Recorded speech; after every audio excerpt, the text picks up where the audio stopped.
전도 집회는 끝났습니다. 그러나 아직 전도와 우리의 복음 전파의 사명은 끝난 것이 아닙니다. 작정한 대신자가 오늘 예배에 나온 분도 계실 것이고, 오늘 미처 여러 가지 환경들이나 상황들로 인하여서 나오지 못한 분도 계실 것입니다. 만약 전도 집회가 끝남과 동시에 우리가 품었던 태신자를 향한 그 기도와 전도함도 끝이 난다면 지난 10주 동안 우리의 모든 시간과 노력이 무슨 의미가 있겠습니까? 내가 품은 태신자가 하나님께 나아올 때까지, 또 잘 정착하여 그 태신자가 나만큼 아니면 나보다 더 믿음 위에 든든히 세워질 때까지 우리가 기도와 전도를 멈추지 말아야 할 줄로 믿습니다. 이번 전도 집회를 위해서 다들 여러 모양으로 힘쓰셨을 텐데 어떠셨나요? 쉬우시던가요? 아니면 전도가 어려우시던가요? 물론 쉽다고 말하실 수 있는 분도 계시겠지만 마냥 쉽지만은 않으셨을 것입니다. 태신자를 위해 시간도 내고 물질도 쓰고 마음도 쓰고, 때로는 이 마음씀에 대하여서 외면당하기도 하고 거절당하기도 하고, 또 사회적 분위기 자체가 시대가 계속 지남에 따라서 이 기독교와 교회에 대하여 적대적으로 변해가고 있기 때문에 핍박과 같은 어려움을 겪으신 분도 계실 것입니다. 어쩌면 복음은 믿지 않는 자들에게 있어서 미련한 것이기에, 이 십자가 복음이라고 하는 것은 이 죄인으로 하여금 그 죄를 드러내는 것이기에, 사도 바울이 언급하였던 것처럼 이 복음을 믿지 않는 자들에게 아주 불편한 것, 거리끼는 것이 될 수밖에 없습니다. 그렇기 때문에 우리가 사명인 줄 알아 이 복음을 전하는 것에 순종하여 복음을 전하다 보면 반대에 부딪히기도 하고 핍박을 받는 것은 오히려 자연스러운 일이라고 할 수 있겠습니다. 복음을 전하는 일은 우리의 시대만, 살아가고 있는 오늘의 현재만 어려웠느냐? 그렇지는 않습니다. 어느 시대를 막론하고 이 복음 전파의 일은 어려웠고 쉽지 않았고 고난도 감수해야 했습니다. 오늘 읽은 본문이 배경인 이 에베소 지역이 그러했습니다. 사도행전 19장 말씀을 보면 이 에베소 지역에 일어난 복음 전도의 사건과 이 부흥의 사건이 등장하고 있는데, 이 인종을 가리지 않고 하나님의 말씀을 다 받고 믿고 회개하는 역사가 일어납니다. 이 하나님의 말씀을 은혜로 받은 자들이 그 다음 행동을 취하는데, 어떤 행동을 취하느냐면 자신들이 믿던 그 우상과 마술, 그 허탄한 모든 것들을 다 불태우는 사건이 일어나게 되지요.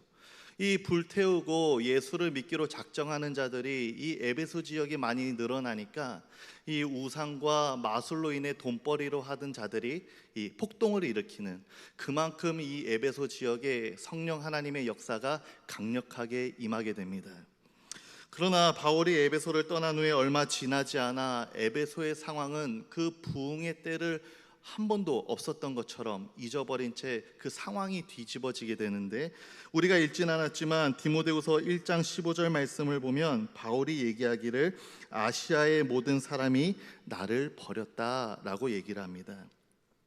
2년 동안 이 사도 바울이 두란노 서원에서 하나님 말씀을 강론하고, 또 복음을 들은 이들이 회개하고 예수님 앞으로 나오고 우상의 모든 것이 불태워지는 놀라운 역사가 일어났지만, 지금 에베소가 만난 환경이라고 하는 것은 무엇이냐? 그 복음을 전했던 사도 바울이 로마 감옥에 갇혀 있고, 또 모든 사람이 바울과 그가 전한 복음을 버려버렸습니다. 이리와 같은 거짓 교사가 들어왔고, 이제는 에베소 지역의 사람들은 복음과 교회를 향하여서 적대적으로 바뀌게 되었다라는 것입니다. 이런 어려운 상황 가운데 이 에베소 지역에 있는 디모데에게 바울이 권면하는 말이 우리가 오늘 읽었던 본문의 말씀입니다. 8절에서 바울은 디모데에게 부끄러워하지 말 것과 복음을 위한 고난에 기꺼이 동참할 것에 대하여서 이야기하고 있습니다. 부끄러워하지 말아야 할 주된 대상은 주의 증거입니다.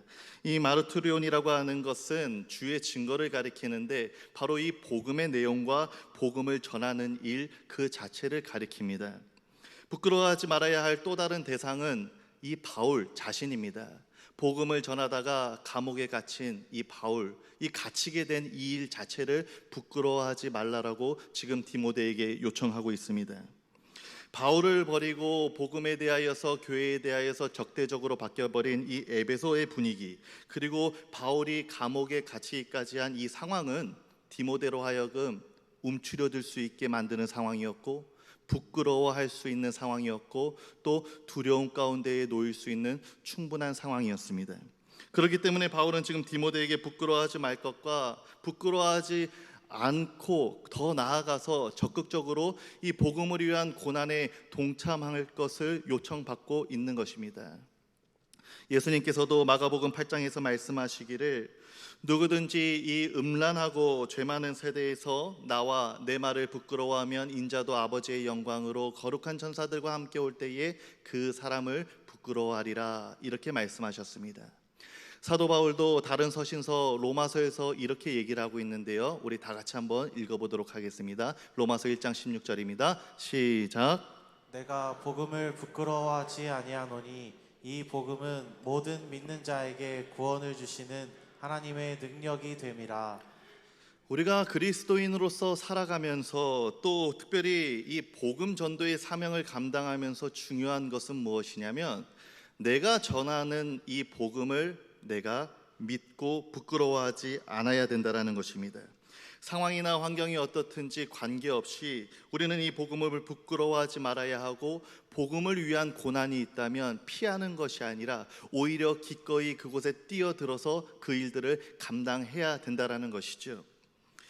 우리가 복음을 부끄러워하지 않으면서 또 복음을 위한 고난을 감수할 수 있는 이유, 감수해야만 하는 이유가 몇 가지가 있습니다. 첫 번째로 디모데후서 1장 9절의 말씀인데, 하나님께서 나를 구원하시고 이 복음 전파의 사명을 위해 부르셨기 때문입니다. 하나님이 우리를 구원하사 거룩하신 소명으로 부르심은, 이렇게 하나님이 우리를 구원하심과 우리를 거룩하신 소명, 즉 나를 구원하신 그 복음 전파의 소명과 사명으로 부르셨다라는 것을 바울은 디모데에게 얘기를 하고 있습니다. 저와 여러분이 이 자리에 있다라는 것은 누군가 나를 전도했기 때문입니다.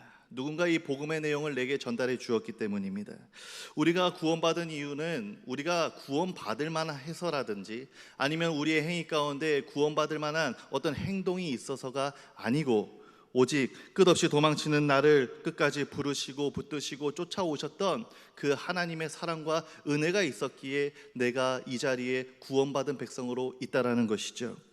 하나님의 주권과 영원하신 계획 속에서 그리스도로 말미암아 주시는 은혜로 말미암아 우리가 구원을 얻게 되었습니다. 마찬가지입니다.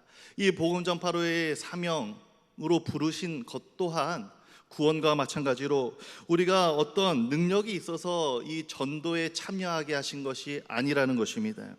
하나님이 하나님의 일을 해가실 때에, 이 구원 역사를 이루어 가실 때에 뛰어난 사람들, 언변이 능한 사람들, 뭔가 사회적 지위가 있는 사람들로만 이 일들을 감당해 나가셨다라고 한다면 그것은 하나님의 하나님 되심을 설명할 수 없는 일이 되고 말 것입니다. 그런데 오늘 저와 여러분 같이 결함이 많고 부족함이 많고 결핍 가운데 아파서 무너지는 사람들을 통하여서 이 전도의 일을 행하고 계신다라는 것입니다.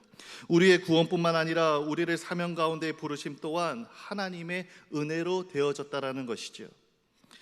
우리에게 부어주신 그 은혜를 내가 품은 그 태신자, 내가 작정하고 기도한 그 태신자에게 동일하게 부어줄 것을 우리가 알고 믿기에 우리는 복음 전도에 힘쓸 수 있는 것입니다. 우리는 복음을 전할 수 있는 것입니다. 혹시 태신자가 교회에 나오지 않을까? 혹시 내가 이렇게 전한 말로, 내가 선물을 주면서 권한 말로 이 교회에 나와서 예수를 믿지는 않을까?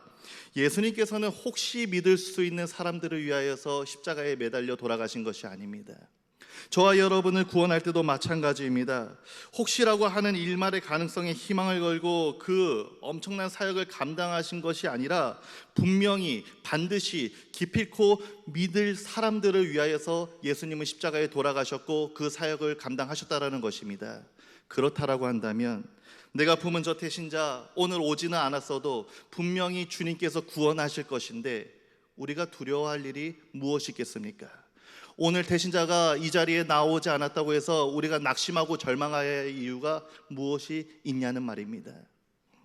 하나님의 그 구원하심과 부르심의 능력을 굳게 믿고 오늘뿐만 아니라 앞으로도 계속해서 복음 전파에 힘쓰실 수 있는 우리 성도님들 다 되시기를 바랍니다.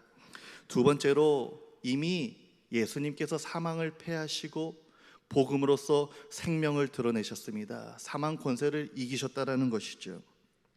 스포츠 경기를 본방송으로 볼 때와 이 재방송으로 볼 때의 긴장감이라고 하는 것은 전혀 다릅니다.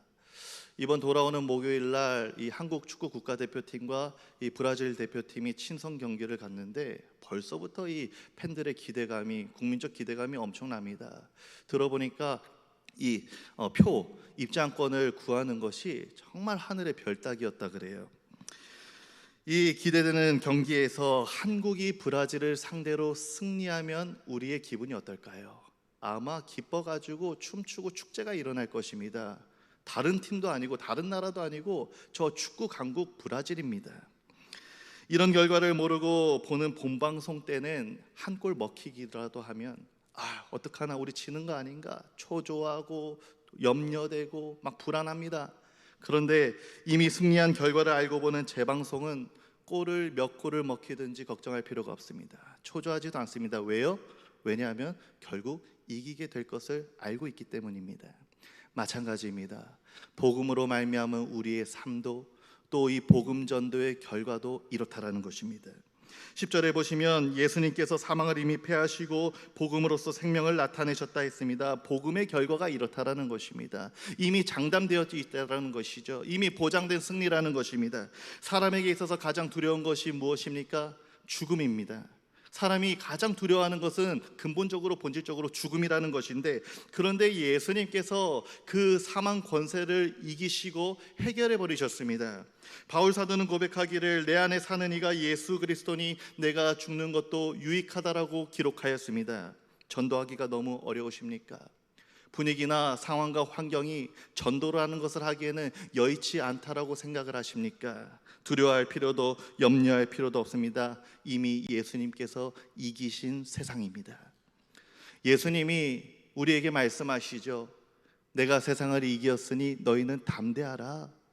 이 신적 선언이 우리에게 선포되어져 있습니다. 사랑하는 성도 여러분, 이미 이긴 게임, 지는 편에 서지 마시고 이기는 편에 서시는 지혜로운 삶을 사실 수 있기를 바랍니다.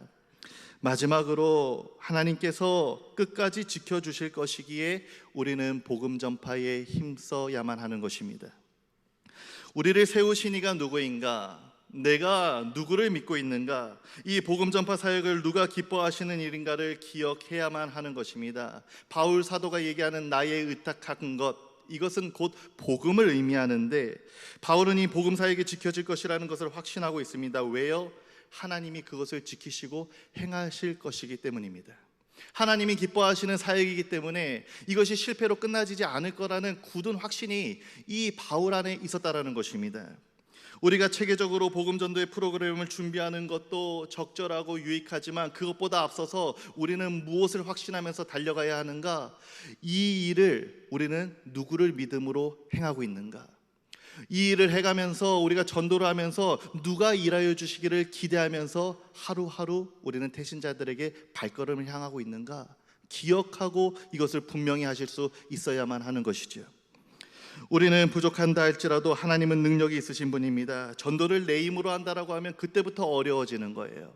전도를 내 힘으로 한다라고 하면 그때부터 마음이 복잡해지고 쉽지 않아지는 것이 되어버리고 마는 것입니다. 그러나 하나님이 나를 세우셨다, 우리 교회를 통하여서 이 일을 하신다라는 확신을 가질 때에 이것은 더 이상 어려운 일이 아니라 쉬운 일이 되어버리고 맙니다. 왜요? 우리는 부족할지 모르지만 하나님은 능력이 있으신 위대한 분이시기 때문입니다. 복음 전하는 일 두려운 일이죠. 거절당할 때도 있을 것입니다. 반발이 거세질 수도 있을 것입니다. 그러나 담대해야만 하는 것입니다.